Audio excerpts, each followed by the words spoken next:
শুয়ে রয়েছে, আমরা দোয়া করলাম দয়া মায়া করে তাদের কবরকে বেহেশতের বাগান বানায় দেয়।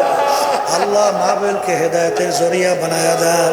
মনে করুন নাফরমানের কবরের মধ্যে একটা না দুইটা না 99টা বিষাক্ত সাপ জবা হইয়া যাবে। আল্লাহ আপনি আমাকে আমাদের সবাইকে মাফ করে দিয়ে। ওই সাপ কেমন বিষধর সাপ হবে? আল্লাহ রসুল বলে যদি দুনিয়ার দিকে মুখ কইরা ফুঁক দিত, দুনিয়ার কোনো গাছপালা তরুলতা মাথা জাগাতে পারত না। কিয়ামত পর্যন্ত সাপ নাফরমানকে পেঁচাইয়া পেঁচাইয়া ঠোকরাইতে থাকবে। আল্লাহ দুজন আন্দা ময়দা ফেরেশতা কিয়ামত পর্যন্ত গুরজু দিয়ে পিটাইতে থাকবে। আল্লাহ আপনি আমাদের সবাইকে মাফ করে দিয়ে। আল্লাহর বান্দারা, এ পর্দার আড়ালের মা বোনেরা, এই এক শ্রেণীর আযাব সহ্য করার শক্তি দুনিয়ার কোনো মানুষের নাই। আল্লাহ রাব্বুল আলামিন কিয়ামতের ময়দানে মানুষকে উঠাবে। কিয়ামতের ময়দানে গাছ নাই, বাড়ি নাই, ঘর নাই, পানি নাই। আরে জমিনটা মাটির জমিন হবে না, জমিনটা তামার জমিন হবে। আজকে সূর্য দুনিয়ার থেকে 9,30,00,000 মাইল দূরে। আল্লাহর হাবিব বলেন কিয়ামতের ময়দানে এই সূর্য 1 হাত বা 1.25 হাত মাথার উপরে আমার মাওলা উপর করে ছাইরা দেবে। ছাইরা আমার মালিক বলবে, সূর্য তোর ভিতরে যত তাপ আছে সারো, নাফরমান বুঝু আমি মাওলা কেমন। সূর্যের তাপে কিয়ামতের ময়দানটা পুইরা লাল চামড়ার মতো লাল হইয়া যাবে। বাগুন্যাও জাগালাই। আমার মালিক কোরআনুল কারীমের ভিতরে বলে লা ইয়ামুতু ফিহা ওয়ালা ইয়াহইয়া। মানুষ মরণ তালাশ করে আর কোনোদিন পাবে না, অর্থাৎ মরণ আর পাবে না। আর এই সূর্যের তাপে নাফরমানদের তালুটা টাস টাস করে ফাইটা মগজগুলা ভাতের মতো উতলাইয়া টকবক টকবক করে বাইয়া পড়তে থাকবে। লা ইয়ামুতু ফিহা ওয়ালা ইয়াহইয়া। মানুষ বাঁচবেও না, মরবেও না।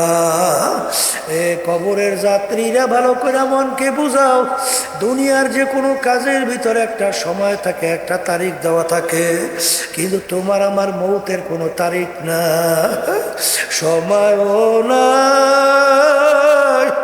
কার কখন কোন সময় ডাক আসবে তোমারও জানা নাই, আমারও কিন্তু জানা নাই। কিন্তু এই কবরের যাত্রীরা একবার যদি খোদা না খাস্তা ওই কবরে যাইয়া ঠইগা বসো, আর দ্বিতীয়বার দুনিয়াতে আইসা জিতবার আর আশা নাই। এই জন্য আমার বাজানদেরকে বলবো, পর্দালে মা বোনদেরকে বলবো, সাহাবায়ে কেরামদের ইতিহাস পড়িয়া দেখেন, আল্লাহর ওলিদের ইতিহাস পড়িয়া দেখেন। বাজান তারা কাঁদতে কাঁদতে তারপর আমার মাওলার কবরে গেল। আরে ওমর ফারুক রাদিয়াল্লাহু তাআলা আনহু, আমার মাওলার ভয়, আমার মাওলার জাহান্নামের ভয়, কাঁদতে কাঁদতে গালের ভিতরে 2টা কালো দাগ পইরা গেছিল। আল্লাহু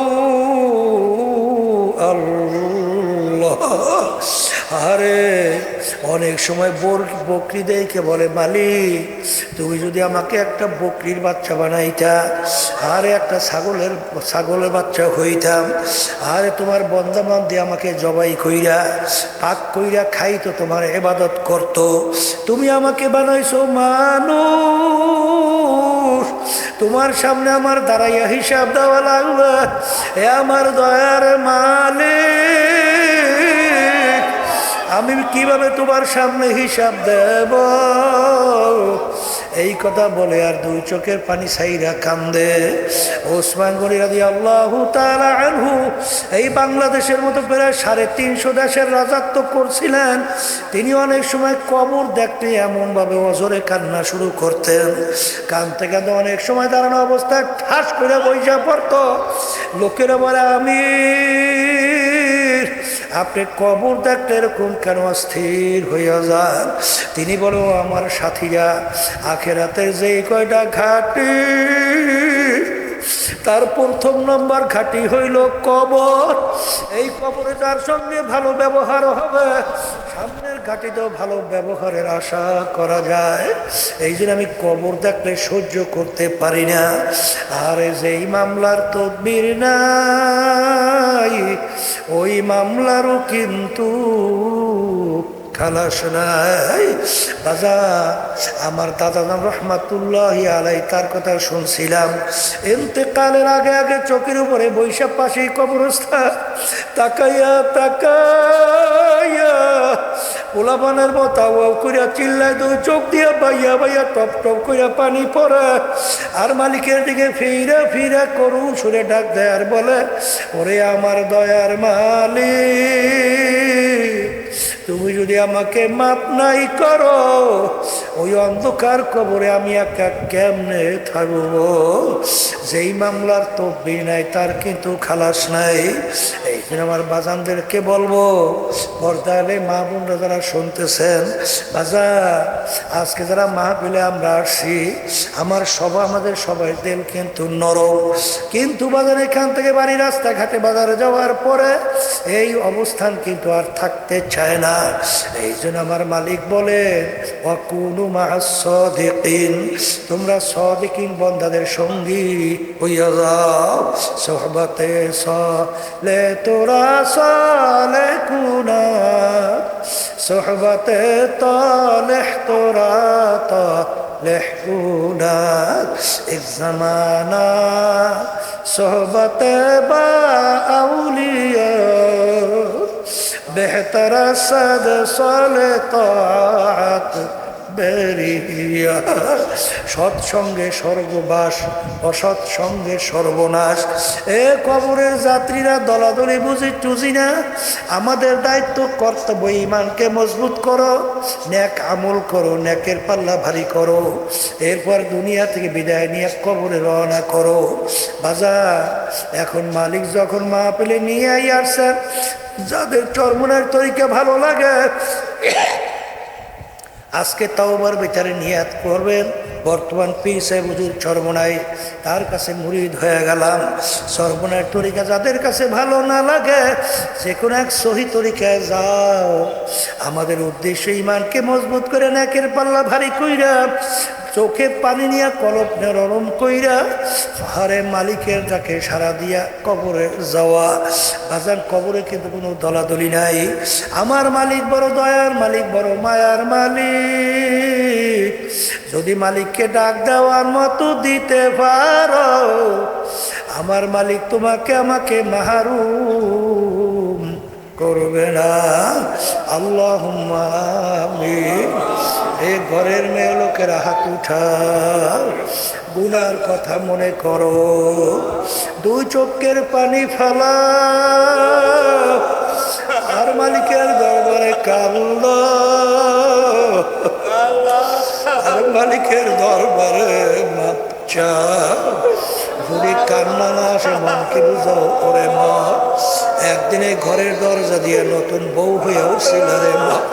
কত মেয়ে লোকে শরবত খাওয়াইল, কত মেয়ে লোকে বাতাস করলো। আবার এমন একটা দিন আসবে, ঘরের দরজা দিয়া মরা লাশ হইয়া বের ছেলে কানবে,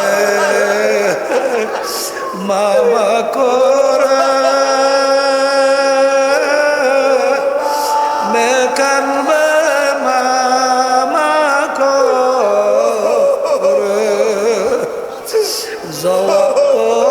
জওয়ার দিবা না। আল্লাহ, আপনি তো এই মাঠের দিকে চাইয়া দেখেন, আপনার বান্দারা কিভাবে কান্দে। মালিক, আমাদের ছেলেও মরে নাই, মেয়েও মরে নাই, গুনাহ করে বসছি রে, মাফ করে দেন গো মাওলা, মাফ করে দেন। আল্লাহর বান্দারা জোর করিয়া কান্দে, জোর করিয়া কান্দে। সন্তান মারা গেলে চোখে পানি আসে, সন্তান নষ্ট গেলে চোখের ভিতরে পানি আসে। জাহান্নামের আগুন জ্বলছে, জাহান্নামের আগুন চোখের পানি সারা কার গুনাহ। এ আল্লাহ, যাদের উসিলে মাহফিল হইল, যারা মাহফিলের জন্য চেষ্টা কাটনি সাহায্য করলো, আমরা যারা মাহফিলে উপস্থিত হয়ে গেলাম, আমাদের সবাই উপরে খাস মেহেরবানি নাজাত করেন আল্লাহ।